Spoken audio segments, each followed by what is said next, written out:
subscribe. इदावा आपके पास हर सवाल के लिए 1 मिनट है। आप तैयार हो? क्या आप तैयार हैं? क्या आप 1 मिनट में खुदा के वजूद को साबित कर सकते हैं? आइए गूगल को देखते हैं। गूगल की मौजूदगी के लिए हमें इंटरनेट की जरूरत होती है और इंटरनेट के मौजूद होने के लिए हमें कंप्यूटर, फोन या टैब की जरूरत होती है। कंप्यूटर के वजूद में आने के लिए एक इंसान का होना जरूरी है जो इसे बनाता है और कंप्यूटर बिजली का मोहताज है। जो सवाल पैदा होता है वो ये है कि गूगल इंटरनेट का मोहताज है, इंटरनेट कंप्यूटर का मोहताज है, कंप्यूटर हमारा और बिजली का मोहताज है और ये सिलसिला इसी तरह चलता रहता है। एक दूसरे की मोहताज चीजों में लामहदूद तसलसल नहीं हो सकता। एक ऐसा मकाम होना जरूरी है जहां ये सिलसिला रुक जाए और समझ में आ सके, जो खुद कफील, खुद मुख्तार, वाजिबुल वजूद हो और वो खुदा है। वाजिब अल वजूद कायनात क्यों नहीं हो सकती? ये अच्छा है कि आपने ये बात की, क्योंकि अव्वल तो इससे जाहिर होता है कि आप इत्तेफाक करते हैं मेरे साथ कि हमें एक वाजिबुल वजूद की जरूरत है। ये अच्छी बात है। सिर्फ ये हुआ कि आपने इसे कायनात पर लागू कर दिया और हम कहते हैं कि ये वाजिबुल वजूद की जिद है, क्योंकि ये खुद मुख्तार, खुद कफील और जरूरी है। कायनात खुद कफील और खुद मुख्तार नहीं है, ये उलट है। लिहाजा आप इसे वाजिबुल वजूद करार नहीं दे सकते क्योंकि ये इसकी जिद है। क्या खुदा ऐसी चट्टान बना सकता है जिसे वो उठा न सके? मेरा मानना है कि ये सवाल ही गलत है। लोग ये सवाल पूछते हैं जैसे कि एक दुरुस्त सवाल हो। मैं सवाल पूछता हूँ कि क्या खुदा फना हो सकता है? हरगिज नहीं, क्योंकि ये मुतजाद है। ये ऐसे ही है कि मैं कहूँ हफ्ते में कितने दिन है, हाँ या नहीं, हाँ या नहीं। ये हाँ या नहीं वाला सवाल नहीं है। मुझे पूछना चाहिए कि हफ्ते में कितने दिन है? 7। तो बात यह है कि इसी तरह ये सवाल भी गलत है। यानी आपका ये कहना कि क्या खुदा इतनी बड़ी चट्टान बना सकता है जो वो उठा ना सके? फिर जब वो इसे बनाएगा तो वो ताकतवर तो ना हुआ, क्योंकि वो इसे उठा नहीं सकता। ऐसी कोई चीज वजूद नहीं रखती। ये सिर्फ एक सवाल है जो इसी मकसद से पूछा जाता है। क्या एक से ज्यादा खालिक हो सकते हैं? नहीं, क्योंकि फिर हम वाजिबुल वजूद की बहस की तरफ वापस चले जाएंगे। अगर एक से ज्यादा खालिक होते फिर सवाल ये है कि वाजिबुल वजूद एक कैसे हो सकता है जो खुद मुख्तार, खुद कफील हो। अगर कोई दूसरा खालिक भी है तो फिर वो मुहताज हुआ, फिर वो वाजिबुल वजूद तो ना हुआ। तो सवाल ये है कि अगर 2 खालिक होते, अव्वल तो अल्लाह ताला कुरान पाक में फरमाता है वो इक्तदार के लिए एक दूसरे से लड़ पड़ते, तो इससे मालूम होता है कि 2 ताकतें जो एक दूसरे से लड़ रही हो वो मुहताज हैं, क्योंकि उन्हें दूसरे को मारने के लिए ज्यादा ताकत दरकार होगी। इसलिए हम समझते हैं कि एक वाजिबुल वजूद होना लाजिम है जो खुद मुख्तार, खुद कफील और वाजिबुल वजूद हो। खुदा ने सब कुछ पैदा किया तो खुदा को किसने बनाया? ये सवाल ही गलत है। फिर कहता हूँ ये गलत सवाल है। सिर्फ इसलिए कि किसी ने सवाल पूछ लिया इसका यह मतलब नहीं कि एक दुरुस्त सवाल हो, क्योंकि हम सिर्फ अपनी कायनात के अंदर सबब और असर को देखते हैं। इसके लिए एक डिजाइनर की जरूरत होती है कि वो आए और कहे किसने पैदा किया। वो डिजाइनर, आप समझ नहीं सके कि वो डिजाइनर कौन है।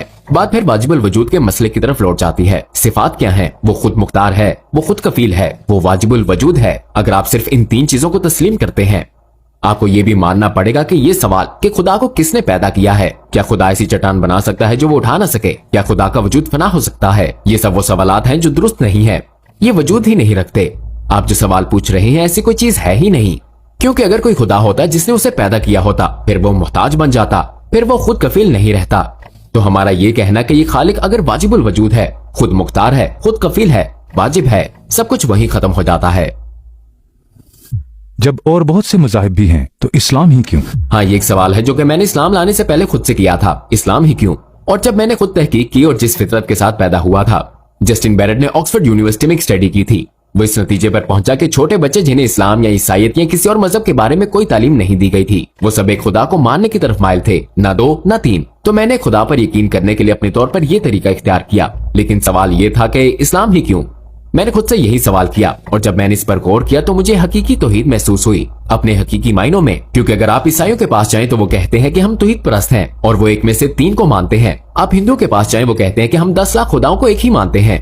नुक्ता यह है कि खालिस तौहीद उस इबादत और उस बात को समझने में है कि खुदा कौन है, सिर्फ इस्लाम में है। ना सिर्फ ये, बल्कि अगर कुरान की बात की जाए, ये जमीन पर वाहिद आसमानी किताब है जिसकी हिफाजत की जा रही है और इसके मौजज़ात हम देख सकते हैं। मिसाल के तौर पर अगर मैं किसी ईसाई के पास जाता हूँ और मैं कहता हूँ मैं ईसाईयत कबूल करना चाहता हूँ, मुझे दिखाओ। तुम कहते हो यीशु अलैहिस्सलाम ने मुर्दों को जिंदगी बख्शी वगैरह वगैरह खुदा के हुक्म से, मुझे दिखाओ। अगर आप यहूदियों के पास जाएं और कहें कि मूसा अलैहिस्सलाम ने ये काम किया है तो मुझे दिखाओ। क्या वो आपको दिखा सकते हैं? नहीं, वो नहीं दिखा सकते।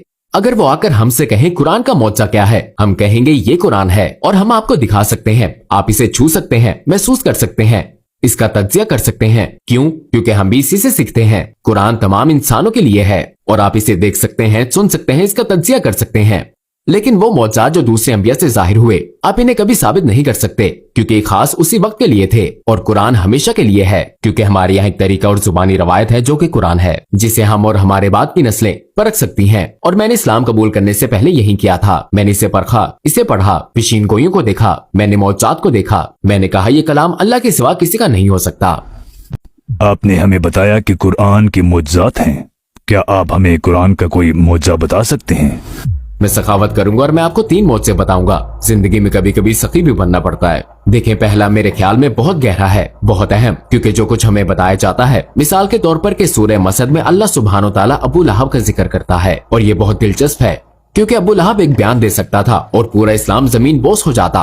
अल्लाह कुरान में फरमाता है, अबू लहब और उसकी बीवी आग, जहन्नुम की आग में जा रहे हैं, वो काफिर ही मरने वाले हैं और जहन्नुम में दाखिल होंगे। अब अगर आप इस पर गौर करें तो अबू लहब को इस्लाम को गलत साबित करने के लिए सिर्फ एक काम करना था, क्योंकि कुरान साफ कहता है तुम जहन्नुम की आग में जाने वाले हो, तुम और तुम्हारी बीवी, और तुम काफिर ही मरोगे।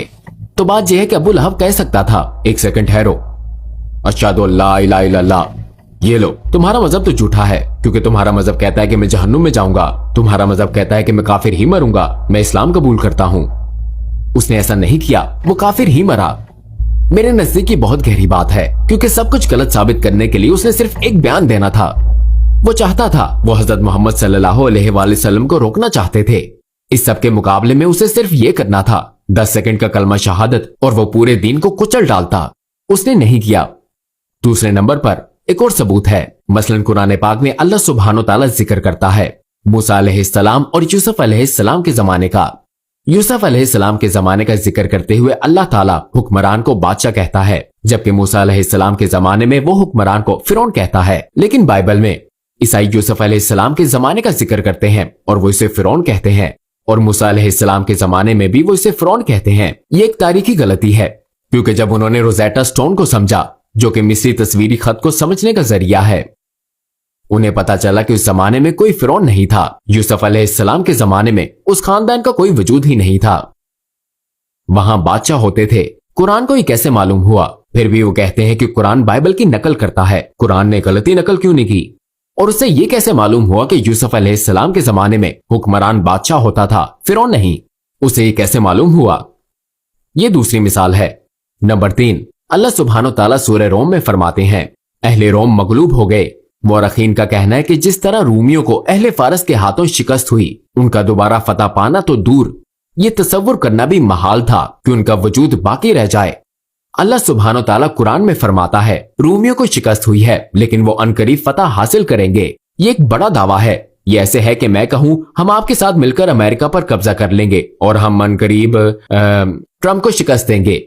ये बहुत अजीब है, ये एक बड़ा जुआ है। और 3 से 7 साल या 3 से 9 साल के बाद रूमी आते हैं और फारसियों को शिकस्त दे देते हैं। ये सब तारीख का हिस्सा है, और ये सिर्फ चंद मिसालें हैं। ऐसी सैकड़ों चीजें हैं, सैकड़ों। मैं आपको सिर्फ 3 बता रहा हूं, और मैं और भी बता सकता हूं।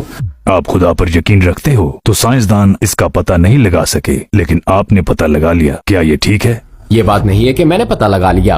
हम अपनी अकल का इस्तेमाल करते हैं, हम अपने दिमाग का इस्तेमाल करते हैं। साइंस का ताल्लुक हवा से खमसा से है, जो आप देख सकते हैं, यानी तजर्बात पर मबनी। तो हम जो कहते हैं बहुत सादा सी बात है। ऐसे साइंसदान भी मौजूद हैं जो इन चीजों पर यकीन रखते हैं। अगर आप बात कर रहे हैं मिसाल के तौर पर कि खुदा मुझे दिखाई नहीं देता, इसलिए मैं इस पर यकीन नहीं रखता। जानते हैं साइंस माफूकुल फितरत चीजों के बारे में बात नहीं करती, ये फिजिकल से रोकती है।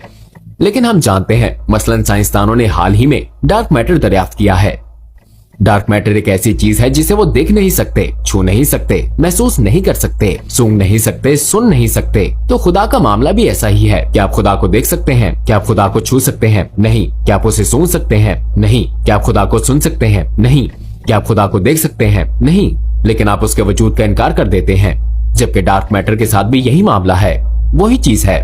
लेकिन आप कहते हैं कि नहीं, डार्क मैटर मौजूद है। ये कैसा तजाद है? पहले खुदा मौजूद नहीं है क्योंकि मैं इसे छू या महसूस नहीं कर सकता, लेकिन डार्क मैटर, तजाद।